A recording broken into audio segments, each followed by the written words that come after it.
Hi! Hello అండి. Welcome back to Navya trendy vlogs. ఈరోజైతే అందరికీ యూజ్‌ఫుల్ అయ్యే ఒక టిప్ అయితే చెప్పాలనుకుంటున్నానండి. రెగ్యులర్‌గా కాపోయినా అప్పుడప్పుడైనా బ్రేక్‌ఫాస్ట్‌లోకి అందరికీ పూరి చేసుకోవాలనిపిస్తుంది. కానీ అది కొంచెం ఒకరు చేయాలంటే టైమ్ టేకింగ్ ప్రాసెస్ అనమాట. ఎందుకంటే రౌండ్ షేప్‌లో చిన్న చిన్న బాల్స్ లాగా చేయాలి కాబట్టి ఎక్కువ టైం తీసుకుంటుంది. అలాగని పెద్దయి గనుక చేసాము అంటే ఇంట్లో మనం ఎక్కువ ఆయిల్ యూజ్ చేయకపోతే అవి పొంగవు.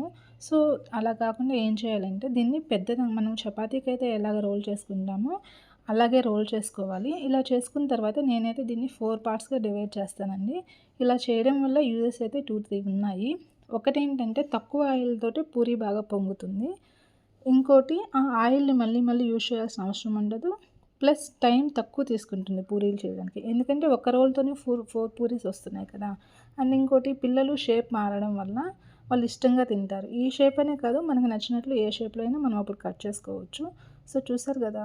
పూరి అయితే చాలా సాఫ్ట్‌గా వచ్చాయి. ఈ టిప్ మీకు గనుక నచ్చినట్లయితే ఒక లైక్ చేయండి. Thank you.